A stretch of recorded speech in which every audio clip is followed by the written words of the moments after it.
যারা ক্ষমতার চেয়ারে বসে তাদেরকে আল্লাহ 4 দফা মূলনীতি দিয়েছেন। আল্লাযীনা মাক্কান্নাহুম ফিল আরদি আকামুস সালাতা ওয়া আতাউজ যাকাতা ওয়া আমারু বিল মা'রুফি ওয়া নাহাউ আনিল মুনকার ওয়ালিল্লাহি আকিবাতুল উমুর। আল্লাহ বলেন, যাদেরকে আমি ক্ষমতার চেয়ারে বসাই 4টা দায়িত্ব তাদেরকে দেই। তাদের প্রধান কাজ নামাজ কায়েম করবে, সমাজে যাকাত আদায় করবে, ভালো কাজের আদেশ করবে, তারপরে মন্দ কাজের নিষেধ করবে। ক্ষমতার চেয়ার যারা পায় তাদের জন্য মূলনীতি এটা। তো এরা তো করে না, আমাদের কি করতে হবে, ঠিক কিনা?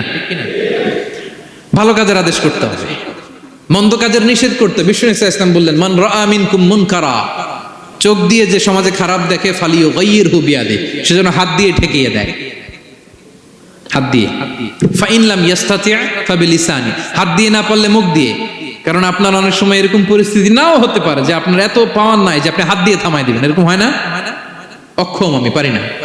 তখন মুখ দিয়ে কিভাবে পরিবর্তন করবেন বলেন, নাসিহা করেন, কাউন্সিলিং করেন, জনমত গড়ে তোলেন। ফাইন লাম ইয়াস্তাতি' ফাবিকলবিহি, হাত দিয়েও থামাতে পারলেন না, মুখ দিয়েও প্রতিবাদ করতে পারলেন না, বিশ্বনবী বললেন অন্তত অন্তর দিয়ে সেটাকে ঘৃণা করবা। অন্তর দিয়ে ঘৃণা করো, অন্তর দিয়ে এটাকে পরিবর্তন করে দেওয়ার প্ল্যান করো, হৃদয়ে হৃদয়। ওয়াযালিকা আদাফুল ঈমান, এটা হচ্ছে ঈমানের সর্বনিম্ন স্তর। এর নিচেও যদি যান, মানে আপনার দিলেও লাগে না, বিশ্বনবী বলে তাহলে তোমার অন্তরে ঈমানের ছিটে ফোঁটা নাই। চিল্লা এখন ঠিক কিনা?